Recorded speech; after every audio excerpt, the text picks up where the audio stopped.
This show is made possible by support from landsharks.ca. Visit them for all your coin and swag needs at www.landsharks.ca. And by viewers like you. Thank you for your donations. Caching north of Prince George, WWFM update, and a birthday. All this and caching along a route. Hey, come on guys, smile. It's Icenrye's Geocaching Video Zine.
Hi there, and welcome to Icenrye's Geocaching Video Zine. I'm Icenrye. Thanks for watching.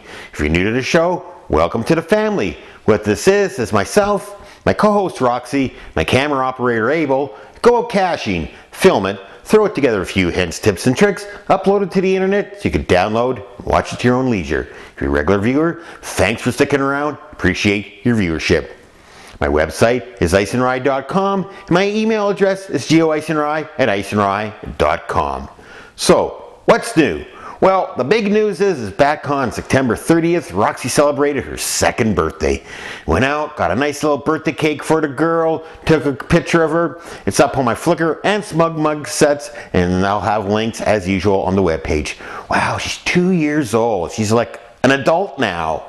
That she's really turned into an absolutely wonderful pet, and to be honest, I'm almost having more fun now with her as an adult than I did when she was a puppy. She's a little more trustworthy, very trainable, loves to work. She's turned into an absolutely amazing dog.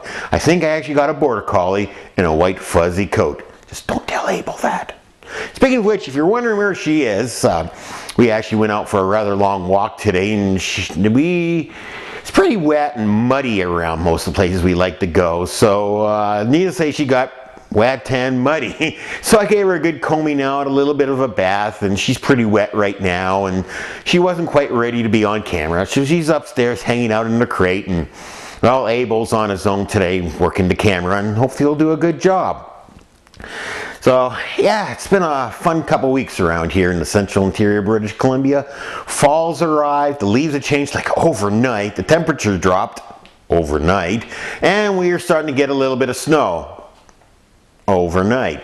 So we're taking advantage of our last possible days to get out there and doing some caching. And last weekend, or a couple weekends ago now, I actually managed to hit up north of Prince George and snag a couple caches that I've had my eyes on for the last few months, and actually managed to get 2 DNFs, and well, that's not the best, but I have got a hold of the cache owner, so he's going to go check them out and see if the caches are still there or not. Other than that, oh boy, doing some catching up also. I went through some of my old photographs, stuff that I took back in the days when I was using this stuff called film. You might have heard of it. And I decided I want to upload some of these pictures to my Flickr and my SmugMug set. So going through, added some of the pictures. I'll be adding more in time. But in the meantime, I'll have links on my website to my Flickr and SmugMug account. And you can go back and have a look at some old pictures. And there's some pictures back in there that I took at the Samoyed Nationals down in Denver back in 2001, and sure brings back a lot of great memories. And there's a couple pictures in there that really been fond of. Check out the series of pictures I took back in again back in 2001 at Yellowstone National Park, Old Faithful, and Mount Rushmore, including the famous "The Dogs Ruled America" picture, which is not a Photoshop. It is a true photo of Rye in front of Mount Rushmore. It's one of my favorite pictures of all time. And another piece of local chatter, last weekend we had our fall wrap-up. here in the Prince George area with the PG area cachers, where we announced the grand prize winner for the Great Canadian Travelbug Race. And I'll have those results a little later in our news section. Also, Plumbrook Acres and I got together and started planning the WWFM 4. Yes, we're going to have one here in Prince George. We're still unsure about the location. By the time this hits air, we should have figured it out. But we're all excited. We're really looking forward to it. And I've already picked up the meal ticket for the event. Now, traditionally, those of you who've been to these events know that you usually hand out Hershey's Kisses. Well, this time we're going to do things a little different. Yes, folks, we got the famous Rockets candies. About a 10-pound bag of these things I picked up. So not only do I have the meal for the worldwide flash mob, I think I got Halloween candy for the next 5 years. Anyway, folks, that about wraps it up for the chatter and the small talk. Let's get into some geocaching news.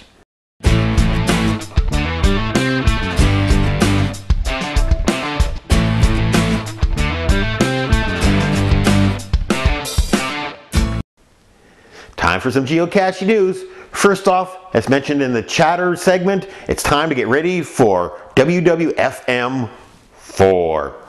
And yes, we're having one here in Prince George, and as of this taping, there's about 45-50 of them scheduled throughout the world. But November 8th, 10 a.m. here on the West Coast, figure it out in your time zone. Now, as usual, the whole coordination of the WWFM is being handled by Sunny and Sandy, the Podcacher podcast. As usual, I'll have links on my site to their site where you can find out all the necessary information you need to host your own worldwide flash mob. So shortly after the event time was announced, the very first event was booked. And of all places, the Canadian Air Force Base in Kandahar, Afghanistan. Hosted by SDA Jumpmaster, the event's going to be held at the Kandahar Tim Hortons. Hey, great, right on. We Canadians will use anything as an excuse for our double-double and a couple of Timbits. Guys, have a great event, and I'm really looking forward to seeing some pictures. Make sure you get them over here as soon as the event is over. And also, if you're having a worldwide flash mob event, make sure you take lots of pictures, post them to your Flickr site, and I'll probably end up doing another WWFM tribute video. I've done a few so far, and they've been lots of fun. In other news, the Great Canadian Travelbug Race has ended. We had quite a few entries, and tons of miles or kilometers were logged. And after putting all the numbers together, we came up with a winner. And this year's winner is Toby and me's BC Rock Crawler, Cross Stitcher, and BMXer Geocoin. Guys, congratulations. I'm sure by now PBA's got a hold of you and has got his prize package on your way. Guys, thanks for entering, and to let everyone know, we will be doing it again next year. We're going to be changing a few things, so stay tuned to this video podcast for further details on how you can enter the Great Canadian Travelbug Race. So in our final piece of geocaching news, how do you like the idea of caching in a place called Cache Creek? Yes, folks, it is happening. Here in the province of British Columbia, we have a small town named Cache Creek. And recently they received $165,000 to develop a geotourism program to attract visitors to the region. Funding will help the Gold County Community Society to research cultural and historical themes and identify specific geotourism sites. What this is a federal initiative designed to help communities hit by the pine beetle epidemic. And for those of you who don't know, the pine beetle epidemic is a little thing that we had here in British Columbia that's basically decimated our entire pine forest. That's why we now have red trees instead of green trees. I'll have links to the document on my website. Again, you can find it at Icenrye.com. But hey, geotourism, an entire town dedicating itself to geocaching. And what better place than Cache Creek? Guys, good luck. Well, folks, that about wraps it up for the news segment. But before we go on to the main event, just want to give you guys a quick reminder about YouTube to Icenrye. Now for my email section of the show, instead of reading out a traditional email, how about sending me a video? Real simple, sit down in front of the camera, say, hi, I'm so-and-so, and this is my question. Throw it up on YouTube, send me the link. I'll play your video on the video zine, and if I can come up with an answer, I'll answer your question. Keep the questions short, about 15-20 seconds max, but hey, have some fun with it. So get out your cameras, post yourself on YouTube, let me know where you are. YouTube to Icenrye. So that about wraps it up for the preliminaries. Let's get on with the main event. So in this episode's main event, I'm going to take a look at caching along a route. If you've gone on a trip, point A to point B, and you like to cache along the way, well, what do? Well, traditionally you would just do a pocket query, load everything into your GPS receiver, and off you go. Well, if there's hundreds, if not thousands of caches along the way, your machine could be flooded, and you're going to have to stop and reload along the way. It takes time and it's a lot of work. What caching along a route allows you to do is load up caches that are within a specified distance of the actual route you travel. And it's a very simple process, and it just involves using Google Earth, which is free to download and use, and uploading a file to geocaching.com, and it does the rest. So sit back, relax, and enjoy geocaching along the route on Icenrye's Geocaching Video Zine. So you're planning on going on a bit of a trip. Say here I'm in Prince George, and I want to go from Prince George to Calgary, and I'd like to do some caching along the way. How do I get those caches into my GPS receiver? Well, the standard way is a pocket query. Start a pocket query in Prince George, ask for 500 caches. Well, with the number of caches around here, that'll get me to, say, Jasper. And then Calgary itself has so many caches, I could just do 500 caches just in the city of Calgary. And of course, these caches will be located all over the place, so I could be traveling, well, many kilometers to go looking for a cache. So is there a way to find out caches that are just along the route I'd be traveling on? There is. It's called caching along a route. And this is how you do it. First thing you have to do is download and install Google Earth. It's free, available from earth.google.com. Download it, install it, get it up and running. It'll look something similar to this. Now the feature you want to use is called directions. Click on directions and just type in where you're going from. So we're going in Prince George to Calgary. And off it goes. Now it has a nice little route showing us all the way in to Calgary. Now the next step is to save the route. So go over here to where the route is, right click, click on Save As, and down here it says Format, switch it to KML file. Check out what the name is, where it's being located, and save it. And that's it for Google Earth. You can close it down. The next thing you do is go to the geocaching website and run a pocket query. When you get to your pocket query page, you'll see a line over here that says find caches along a route. Now here you have your choice where you can actually enter the city you want and see if there's a route already there. So let's type in Calgary, Prince George, and as you can see it's already entered in here because I was looking earlier. And it comes up and it has a couple, but not what we're looking for. So that's okay. The next thing we want to do is click over here. It says upload GPX file. Browse on a computer and look for that file we downloaded, which would be right here. And upload.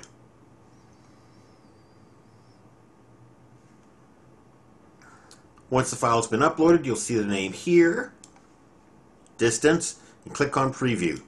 That'll show you along this map what the route looks like. If you're happy with it, click Save Selected Routes. So next you're presented with a list of routes you've already uploaded.